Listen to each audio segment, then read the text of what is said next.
Hey everyone, I have something really special to share with you. I'm hosting my first ever virtual tarot conference this summer that I know you're going to love. It's called the Summer Solstice Summit, and it's happening the weekend of June 20th. It's going to be a 3-day online gathering filled with tarot, astrology, shadow work, creative ritual, and all things witchy wellness. I've brought together 15 incredible presenters, folks I truly admire, ranging from therapists who are using tarot therapeutically to psychologists, astrologers, and of course, some of the most innovative tarot thinkers. All of these folks will be leading workshops and presentations designed to nourish your spirit and deepen your tarot practice. So, whether you're new to using tarot, especially as a tool for self-discovery and healing, or if you've been on this path for years, this summit is meant to meet you exactly where you are. And everyone is guaranteed to walk away with some healing witchy wisdom. I hope you'll join us for the Summer Solstice Summit.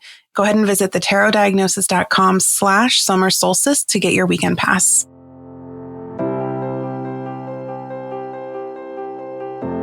You are listening to The Tarot Diagnosis. I'm your host, Shannon. I'm a licensed psychotherapist, and I also happen to have a love for tarot. Each episode, I invite you to reflect with me as I work to demystify the tarot and the human experience, all while exploring tarot's connection to mental and emotional health.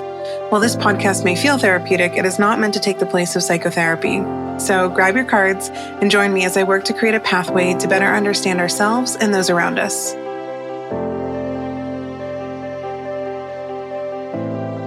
I am currently in the thick of creating a workshop on stability and the power of the fours in tarot, specifically as they relate to the concept of stability. And I kept finding myself hanging out with the Four of Swords, like way more than the other fours. And I was trying to figure out what the draw was for me. And I decided to pull a card just to kind of help me explore what my relationship was to this card. And of course, I ended up pulling the Eight of Pentacles. If you follow me on Instagram, then you know I have pulled the Eight of Pentacles nearly every single day for the past 2 months now. So it was kind of alarming to see it again, but it felt like this kind of natural companion to the Four of Swords. Maybe not necessarily in the healthiest way, which I'm going to get into in today's episode. But yeah, I was thinking about these two cards together and our relationship to rest and productivity. And I couldn't get over the fact that I pulled this Eight of Pentacles again. And I was like, okay, clearly I need to do an episode on it. I need to do something with this card because it will not leave me alone. So I was like, okay, well, the Eight of Pentacles is begging to go to therapy. So let's take the Eight of Pentacles to therapy. So here I was kind of case conceptualizing the relationship of these two cards. And I was, I'm looking at the Four of Swords and I'm thinking, okay, the Four of Swords might either be the therapeutic intervention for the Eight of Pentacles or the presenting problem. So I figured, let's talk about it. Let's see kind of what happens, what I can come up with, because I think many of us have a complicated relationship with the Four of Swords, maybe the Eight of Pentacles, but I feel like more so the Four of Swords. So I want to take a minute to really dive into the specific imagery of the Four of Swords, because something that I'm always focused on are the three swords suspended either above the person laying there, but I kind of think of them as like hanging up on a wall, like they've been intentionally kind of placed off to the side, which I think could represent the things that we are willing or able to release for a moment while we rest. But what's interesting is that fourth sword that's underneath the platform or the tomb upon which this knight or person is lying, which always makes me think about kind of being at the ready, even in rest, which, some could argue isn't true rest if we are, going to be able to be ready at a moment's notice. But I think others might even argue the opposite and say, knowing that you have the capability to be ready and grab that sword that's just underneath you is what actually allows you to rest. And then if we look even further at the imagery, it actually kind of looks like this person's in a church. If you pay attention to the color components specifically, the card is really kind of all gray, aside from the stained glass window in the corner, which would typically represent a church. And then if you look at the stained glass window, it kind of looks like someone is kneeling in front of someone else, perhaps a holy person, or maybe they're receiving something. And I feel like that concept of it being a church and being given something or asking for something is driven home more so with the hands in a prayer-like position from the person laying in this card. So with all of that said, I think the Four of Swords really seems to speak to this idea of stepping outside of ourselves, setting our swords, or because we know that the swords are the cognitive archetype of the suit. So our thoughts, our ideas, just a cognitive experience, being able to set those aside to potentially receive guidance or healing from someone or something else. So I'm not someone who subscribes to organized religion. So this doesn't necessarily resonate with me, even though I think that's kind of what's happening here in this image. However, when I see this image, for me, I tend to think about body work and massage therapy, believe it or not, because personally, that's a space of meditation for me. Whenever I do have the opportunity to get a massage, I feel like this person in the Four of Swords, like setting my thoughts aside, hanging them up on the wall, and allowing myself to go into a space where I'm receiving healing from this external source. And it's this healing experience facilitated by somebody else that allows me to get to a mental state and a physical state that I otherwise wouldn't have been able to get to on my own. So what does any of this have to do with the Eight of Pentacles that I pulled and I was thinking about? Well, I think we all exist in a world where we have been conditioned to measure our worth and our value based on our productivity. And, this has been so ingrained in us that we've essentially ignored the value and the necessity of the Four of Swords experience. Because the experience of rest, allowing ourselves to rest, creates and stirs up this sense of guilt and anxiety and kind of unhelpful cognitive loop for many of us. And we've become uncomfortable with stillness, uncomfortable in a way that I think a lot of us are convinced that if we step away from productivity, that we're inviting judgment in some way, or we're inviting trouble, that things could go awry, something bad could happen, or that, we're lazy. I hear this, I feel like every single week with clients. It's kind of this statement of, I'll say, how has your week been, or something like that. And they'll say, oh, I was so lazy, or I was so lazy today. And I'll say, well, tell me about your day. And then they proceed to tell me about their day, which includes things like walking their dog multiple times, finishing chores, cooking dinner, maybe scrolling TikTok and watching Netflix. And I was thinking, okay, well, where exactly is the laziness? And then, so one of my favorite values exercises kind of exposes the inherent distortion there, because then I'll ask the client to describe their ideal day. And then I'll ask them to tell me about a day where they've felt lazy. And 9 times out of 10, the two lists overlap in some way. And I really think this shows how we've conflated laziness with rest and rejuvenation, because so many of us have grown up in this hustle culture where our survival mode masquerades as ambition, and we view stillness or rest as a precursor to failure. To take it back to the Eight of Pentacles and the Four of Swords together, we could look at these two cards as maybe the Eight of Pentacles as the Four of Swords shadow, or vice versa, which I think is actually really interesting to sit with, where, the knight in this image seeks rehabilitation. The craftsman in the Eight of Pentacles kind of seeks this relentless refinement, hammering coin after coin and trying to hit metric after metric. But, what happens when the Eight of Pentacles does actually go to therapy and talk about this?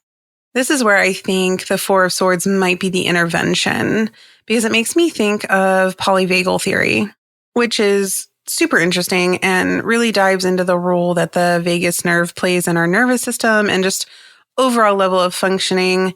It definitely has some valid criticisms, but there's a concept called the ventral vagal state. And when we activate this aspect of the vagus nerve, the body shifts from reactivity and hypervigilance to more grounded and secure, which is what allows us to shift from a mode of survival to a mode of ease and connection. I'm not going to get into the weeds of polyvagal theory. I will link to some reading in the show notes, though. So if you're interested in diving more into that, definitely check the show notes. I want to take a minute to talk about the word stillness, though, because I'm talking about stillness, I'm talking about rest. And when I'm talking about that, I'm referring to a very specific nervous system experience. I'm not talking about laying on the couch. I'm talking about the internal calmness that rest and rejuvenation and recuperation and rehabilitation brings us. Because when we're living in a chronic fight or flight or just never ending cycle of productivity, we're negatively impacted on all kind of aspects of ourself, all domains of wellness, from cardiovascular to immune to emotional, digestive, like everything is impacted. And shifting into that ventral vagal safety is not an experience of laziness, or it's not self-indulgent. I wouldn't even call it self-care. I think it's just necessary. And we can look at it as even a necessary form of just self-preservation, or what some people might even refer to as just, human maintenance, biological maintenance. And the more often that we allow ourselves to visit that state, especially intentionally, in the form of this Four of Swords experience, the more familiar it becomes to us. And then the more automatic it will be, which is ultimately the goal, to make us feel more stable mentally and emotionally, to be able to recognize when we are maybe in a state of hypervigilance or reactivity or maladaptive productivity, so that we can come back to a more centered, grounded, calm space. However, the Eight of Pentacles might be one of our biggest obstacles to accessing and maintaining this ventral vagal state. And I actually kind of want to bring another eight into the mix, into this conversation, because as I'm talking about this, I can't help but think about the Eight of Wands, because the Eight of Wands is this kind of speed archetype of the tarot. And it's actually one of my favorite cards. So I'm even kind of like personally cringing that I want to talk about it in the way that I'm going to talk about it. But I do think that it's another card that makes folks uncomfortable, because no one likes to feel rushed and anxious or pressured to perform or create or get somewhere at the speed and cadence that I think so many of us feel is expected of us, and is essentially just unattainable and unsustainable. So yeah, I think we also need to include the Eight of Wands in this Eight of Pentacles and Four of Swords discussion. And I actually want to highlight a few folks for a moment who I think have some really fascinating and great things to say about this idea of maladaptive and overproductivity and the speed at which we're expected to perform and our resistance to rest. The first person I want to talk about is sociologist and economist Juliet Schor.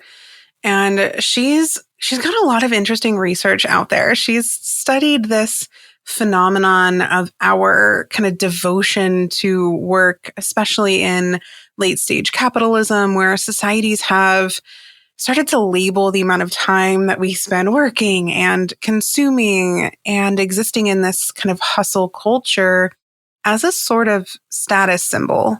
Which, when you think about it, it's like, oh yeah, we are kind of conditioned to think that working late or working long hours is the equivalent to wearing a designer handbag. Like it's supposed to show off something, like we've done something special, but have we? And also, what makes either of those things special or important? But Shore has researched and found that actually working less. So, for example, you might actually be familiar with her work because she's done a lot of, she's had a lot of talks and written a lot about instituting the 4-day work week. And she's found that it actually boosts well-being and can even raise productivity, mainly because it seeks to eliminate time-wasting meetings and other distractions. But some of my favorite commentary on this Eight of Pentacles, Eight of Wands, resistance and cycle with the Four of Swords is from social psychologist Devon Price.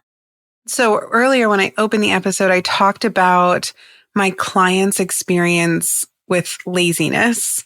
And Devon talks a lot about this concept of laziness. They've even written a book on it.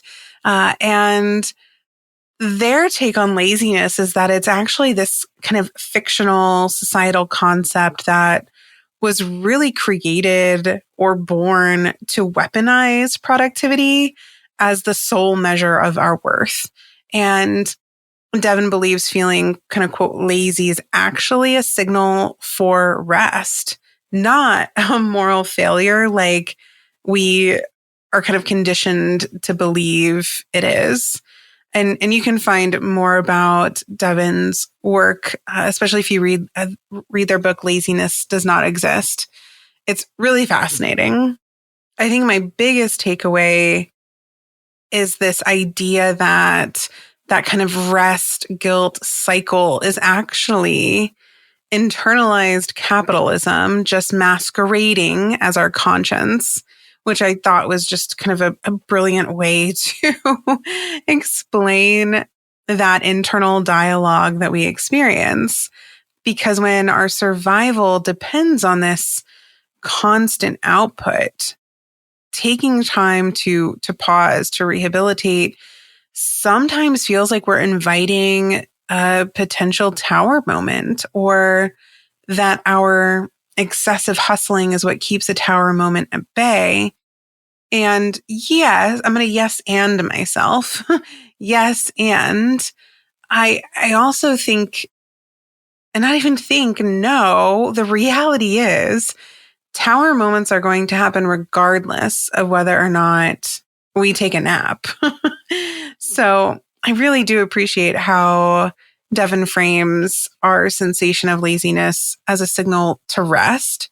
And I think the Four of Swords is an acknowledgement that sometimes we have to step outside even ourselves, like outside of our usual container, and step into an entirely different space to find that rest.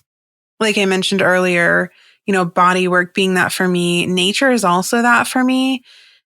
And I think it's important to talk about how sometimes it's hard for us to feel like we can recuperate in our space, a space that can sometimes be a constant reminder of a never-ending to-do list that really is just what it means to live. There's always something to be done. There's always something that needs to be done. So pulling the Four of Swords might actually be an invitation to consider spaces outside of your immediate sphere that could offer you a sense of rest and rehabilitation. Someone else I want to kind of bring into this discussion is someone you all are definitely familiar with, and that's Brene Brown. And so, while I know I'm kind of neglecting the fact that the Eight of Pentacles here, I just want to preface this, also represents a dedication to the skill building. I am choosing to view it through this particular lens of kind of maladaptive productivity because it does seem so relevant these days. And unfortunately, in this scenario, this archetype that, probably started out as this healthy dedication to a craft has ended up morphing into a form of just pressure packed perfectionism. And I can't talk about that experience without talking about Brene Brown. So Brene Brown is a social worker and renowned shame researcher. And she has a book called The Gifts of Imperfection. And there's a quote that I want to read from the book that I love. And I feel like it's so fitting for this discussion. She says, quote, "Somewhere along the way, we adopt this dangerous and debilitating belief system of I am what I accomplish and how well I accomplish it," end quote. And this is so true, but I also want to bring the Eight of Wands in here for a moment, and I want to add to what she's saying. So if we bring the Eight of Wands in, what she's saying would be, I am what I accomplish, how well I accomplish it, and how fast or how quickly I can accomplish it. And I think adding that language inspired by the Eight of Wands is important because I am constantly hearing from clients and friends just how much, especially with work, how much they're expected to accomplish in what seems like an impossibly fast turnaround time. And content creators experience this as well. I know a lot of folks who listen to the podcast also have either their own podcast or, are creating content on social media or creating workshops and facilitating a space of learning and engagement. And I hear this a lot from my peers as well. And that expectation might even be more drastic for content creators and artists in general. But I think it's more self-imposed because there's this pressure to keep pushing out content, keep continuing to create art, like epic, profound, deep, mind-blowing content that, might go viral or get tons of engagement or, be the most liked or whatever. And it's gross. But I'm not immune. In fact, as I was sitting here thinking about this topic, I'm, typing up notes. I've got like a note in my phone where I was driving back from an appointment today and I'm like thinking about what I want to say on this topic. And I'm like voice texting myself notes and I've got, Google Doc notes. But it was interesting because when I finally got back and sat down and tried to organize all my thoughts, I realized that like 2 hours had passed since I had started really reading and writing and pondering what I wanted to say on this topic. And I immediately fell into a shame spiral narrative of how I've spent the last several hours thinking and reading, and I don't have anything close to be able to present in coherent form for this episode. And I just stopped for a second and I was just like, you've got to be kidding me. So I started talking to a few friends about what I was experiencing and kind of processed out loud. And we all just started laughing at the irony of my feelings and my experience given the topic of this episode. So I think I've discovered my kind of pull or draw towards the Four of Swords was perhaps one of personal need to sit and reflect on, the harmful and unnecessary sense of urgency that so many of us experience to create more, work more, do more, be more, and not pause. And to take it back to the Four of Swords, the Four of Swords is our R&R card. It's the rest and rehabilitation archetype. And we need to be looking at it as the card that invites that Eight of Pentacles to set down the hammer, even just for a moment, and to temper the speed of the Eight of Wands so that we can start to prove to our nervous system that life doesn't crumble when we pause to recuperate. Because in that pause lies pretty important insight that productivity and rest are not enemies. Like they are not each other's enemies. I think, and I'm repeating this almost for myself, but I know so many of you need to hear it too. Rest and productivity are not enemies. They're actually necessary partners. We need them in order to be able to sustain our creativity and our productivity. So I think until we honor the importance of the interplay between really all three of the cards, the craft, the capacity, and the calm, until we're able to honor that, we're just going to remain stuck in a loop of, hyper productivity, hyper vigilance that masquerades as ambition and drive.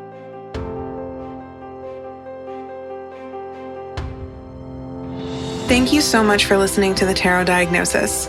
For more tarot and mental health content, follow the Tarot Diagnosis on Instagram. You can also subscribe to the podcast so you never miss an episode, and sign up to receive the Tarot Diagnosis emails, where you'll have access to exclusive spreads and exciting announcements. To join an incredible community of tarot and psychology enthusiasts, join the Tarot Diagnosis membership community, The Symposium, by visiting thetarotdiagnosis.com.